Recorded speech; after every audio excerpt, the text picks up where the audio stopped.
Okay. ఇది ఎంత దూరం ఉంటుందండి? అంటే ఏ ఏ ప్రాంతాన్ని కవర్ చేస్తుంది అనుకుంటున్నారు?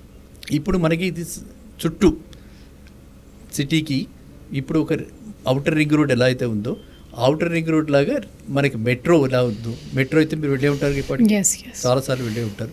మెట్రో ఫేజ్ 2 కూడా వస్తుంది. హైదరాబాద్లో ఉన్న వాళ్ళని మీరు ఏమడుగుతున్నారు అసలు? ఎవరైనా సరే తప్పదు. అంటే మనకి ఆ ఫెసిలిటీ అటువంటి అడ్వాంటేజ్, చాలా సుఖమైన ప్రయాణం అయిపోయింది ప్రతి ఒక్కరికి ట్రాఫిక్ లేకుండా. నిర్ణీత సమయంలో కరెక్ట్గా మనం అనుకున్న టైంలో కనుక వెళ్ళాలి అంటే nothing like metro.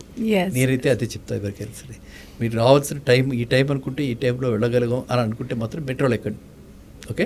And lovely, అక్కడ ఎన్విరాన్మెంట్ కూడా చాలా బాగుంటుంది, నో పొల్యూషన్. అదే బస్సులో గిస్సులో అయితే మనకి చాలా ప్రాబ్లమేటిక్, ఇవేమీ లేవు.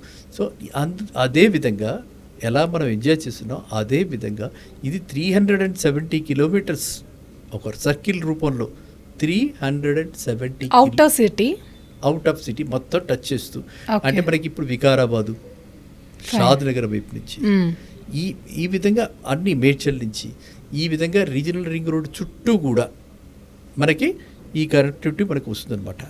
సో అందువల్ల ఏమవుతుంది, మీకు ఏవైతే ప్లేసెస్ ఇప్పుడు రద్దీగా ఉన్నాయో, మనం ఎక్కడ చూసినా సరే రద్దీయే కదా.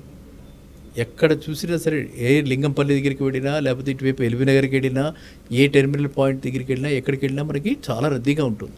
అలా రద్దీగా ఉండకుండా కొంచెం ట్రాఫిక్ ఈజీ అవుతుంది. ఇది మెయిన్.